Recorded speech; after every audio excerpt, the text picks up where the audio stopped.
2021년이 드디어 왔습니다. 마다바카 2020년을 보내면서 아주 굿바이를 해주었죠. 여러분 새해 복 많이 받으세요. 2021년은 2020년보다 조금은 더 나은 한 해가 되기를 바랍니다. 우리 모두에게. 2021년 처음으로 리뷰할 영화는 요새 화제가 되고 있죠. 정이삭 감독의 영화 미나리입니다. 스티븐 연과 한예리, 윤여정이 출연했습니다. 미국에서는 이 영화가 왜 골든글러브 외국어 영화상 부문에 올라 작품상 후보에서 자동 탈락되었는가, 그 이유를 두고 말이 많습니다. 극 중에 영어 비중이 50% 미만이라는 점 때문에 작품상 후보에서 빠졌다고 하는데 참 할 말이 없습니다. 이 영화는 미국 시민권자 정이삭이 만들고 미국 투자자들이 투자했으며 브래드 피트도 투자했고 스티븐 연도 투자를 했죠. 그리고 미국 배급사 A24가 배급하는 미국 영화입니다. 물론 영화가 다루고 있는 소재가 80년대 한국에서 미국으로 이민 온 사람들의 이야기를 바탕으로 하기 때문에 한국 배우들이 많이 나오고 한국어 비중이 많이 높습니다. 그렇다고 이 영화가 미국 영화라는 사실이 변하는 건 아니겠죠. 이쯤 되면 저는 생각을 해봅니다. 세상에 얼마나 멍청하기에 다른 언어만 나오면 일이 덜덜 떠는가. 이 나라의 미래가 우리와는 많이 다를 것이라는 것을 쉽게 예상할 수 있죠. 10년 전에 우리가 기생충의 아카데미 수상을 전혀 예상하지 못했던 만큼 지금부터 10년 후에 우리 영화가 어떨지 아주 엄청나게 기대되지 않습니까? 근데 히어로물로 큰근히 버티고 있는 헐리우드를 보세요. 10년 후에 이 나라의 영화가 어떻게 될지 알아서들 하라 그래.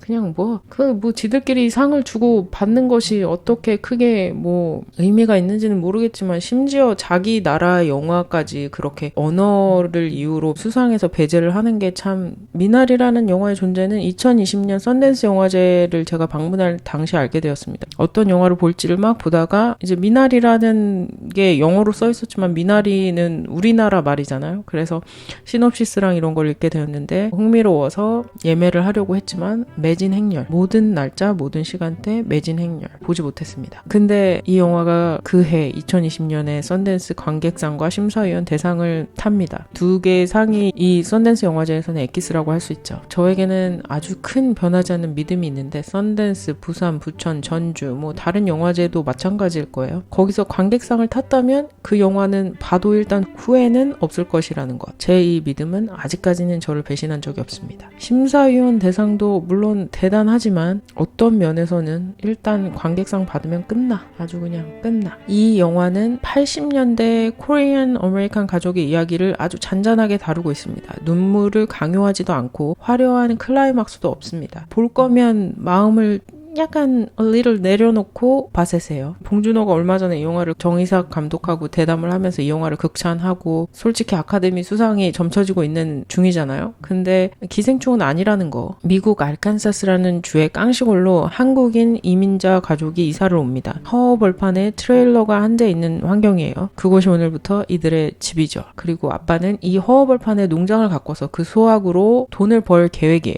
부인은 이 깡시골이 마음에 들지 않습니다. 여차저차 부부싸움 끝에 한국에 있는 부인의 엄마, 윤여정 님이 연기하시죠. 과 같이 살기로 합니다. 그래서 딸과 아들, 할머니까지 5명의 가족이 됩니다. 미국에서는 이런 말이 있어요. 이민 오면 3대가 돼야 겨우 자리 잡고 산다는 말이 있습니다. 이민자의 삶은 몹시 빡시다는 뜻이죠. 개인적으로 이민자의 삶을 살아가고 있는 제 생각도 그렇습니다. 주인공들이 병아리 간별로 번 돈으로 빚도 갚고 심장이 안 좋은 아들도 돌봐야 하고 농사도 지으면서 살아가죠. 잔잔한 와중에 약간의 클라이막스 부분이 있기 때문에 스포는 하지 않을게요. 그게 다예요. 그렇기 때문에 스포를 할 수 없고 그냥 이것만 말씀드리자면 이 상황에 또 뭐가 엎친 데 덮치고 막 그렇다는 거, 그것만. 정이삭이라는 감독에 대해서 알아보면 78년생이고 미국에서 태어났어요. 부모님이 이민자 1세대겠죠. 이 이야기, 그러니까 미나리의 배경이나 이런 부분이 자신의 경험에서 나온 얘기죠. 그리고 예일대 생물학과에 다니다가 3학년 때 영화를 해야겠다는 생각이 들어서 영화를 공부했나 봐요. 영화 쪽에 있는 231명 투표로 정도로 미국에서 주목할 만한 감독 탑 10에 들었다는 소식이 있었어요. 그리고 또 윤여정님의 연기가 화제죠. 상을 너무 많이 타고 있습니다. 막 타요. 그리고 후보에 올라있는 수만 해도 엄청나게 많고요. 그리고 이 영화 자체가 지금 상을 정말 많이 타고 있습니다. 처음부터 끝까지가 다 대단한 연기라는 생각은 들지 않았습니다. 만약에 정말 그랬다면 너무 힘들었을 것 같아요. 그런데 몇몇 장면에서 그녀의 연기는 뭔가 그녀만이 할 수 있는 정말 어디서 끌어오는지 알 수 없는 에너지를 뿜어내는 요상한 얼굴들을 보여주거든요. 약간 무섭기도 했습니다. 그러면서 동시에 정말 멋진 배우다라는 생각이 들더라고요. 스티븐 여는 한국어가 어색한 미국 사람인데 한국에서 미국 온 사람을 연기를 하는데 영어를 완벽하게 하면 안 되는 역이죠.